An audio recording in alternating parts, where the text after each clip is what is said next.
আজকে ব্যাগটা পুরোপুরি কমপ্লিট করে দেখাবো। অনেক সময় হয়েছে আমি ডিজাইনটা দেখিয়ে দিয়েছি, কিন্তু আর কমপ্লিট করার ভিডিওটা দেখানো হয়নি। আবার কিছুদিন বাদে হয়তো তার ছবিটা পোস্ট করেছি। আসলে সবসময় ভিডিও শুট করা হয়ে ওঠে না। ডিজাইনটা জেনে গেলেই তো করে নেওয়া যায়, এই ভেবে কিছুটা গাফিলতিও হয়। আজকে আমি ব্যাগটা কমপ্লিট করে দেখিয়ে দেব কেমন দেখতে হয়েছে।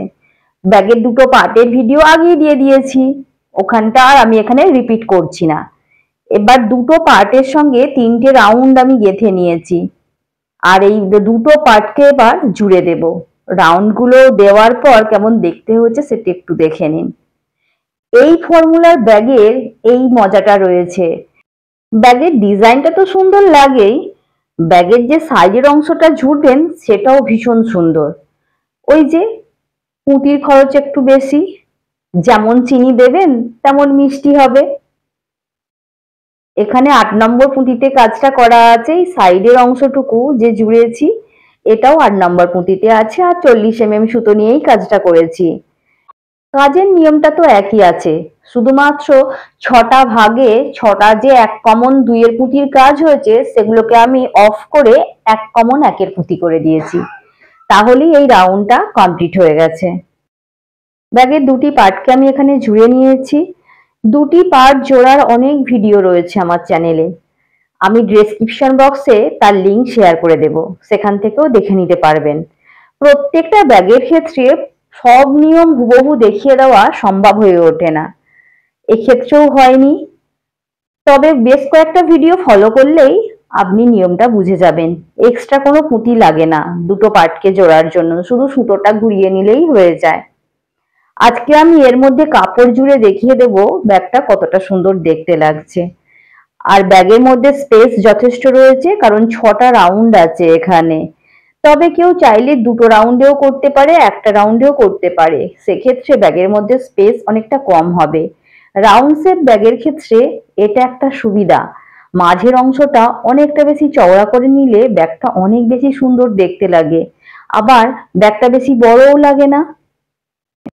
দেখুন পুরো ব্যাগটা কমপ্লিট হয়ে যাওয়ার পর কত সুন্দর দেখতে লাগছে। যেহেতু এটা প্রথম করেছি এই ফর্মুলাতে, তাই আমি যেভাবে করেছি সেটাই আমি এখানে শেয়ার করেছি। আপনারা এর উপর অনেক ডিজাইন করতে পারবেন, আমি না দেখিয়ে দিলেও করতে পারবেন। ফর্মুলা জেনে গেলে কাজ করাটা খুবই সহজ। আমি চেন বসিয়ে নিয়েছি, আপনাদের দেখিয়েও দিয়েছি সেটা। দেখুন চেন বসিয়ে কেমন ব্যাগটা দেখতে হয়েছে। আর যেহেতু আমি এখানে চেন দিয়ে হ্যান্ডেল জুড়বো সিলিং ব্যাগ হিসাবে, তাই আর আমি পুঁতি দিয়ে কাজ করে নিচ্ছি না।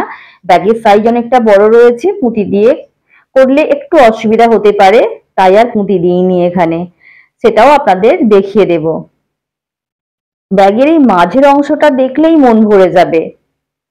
আর এটা কিন্তু পাল পুঁতি না, এটা অন্য কোয়ালিটির পুঁতি, পাল পুঁতির থেকে একটু বেশি খরচ পড়ে, দেখতে দুর্দান্ত লাগে, অনেক গ্লজি। তবে এগুলো শুধু ব্যাগ হিসাবেই তৈরি করতে পারবেন এমন নয়, দুটো পার্টকে আলাদা আলাদা ভাবে যেভাবে তৈরি করেছি আমি, ওভাবে টেবিল ম্যাট হিসাবেও ব্যবহার করতে পারবেন। কয়েকটা রাউন্ড বাড়িয়ে নিতে হবে। আর হ্যাঁ, টেবিল ম্যাট মানেই সবকিছুই বড় থালা বা প্লেট রেখে ভাত খাবেন সেরকমটা নয় কিন্তু। ছোট চায়ের প্লেটের জন্য টেবিল ম্যাট ছোট হয়, কিংবা ফুলদানি রাখার জন্য ছোট ম্যাট ব্যবহার করা হয়। ফর্মুলা পেয়ে গেছেন, এবার নিজেদের মতো সাইজের ম্যাট বানিয়ে নেবেন, আর কোনো অসুবিধাই থাকবে না। দুটি পার্ট যেভাবে তৈরি করেছি আলাদা আলাদা ডিজাইন, তার লিংক আমি ডেসক্রিপশন বক্সে দিয়ে দেব, সেখানে দেখে নিতে পারবেন। টাটা।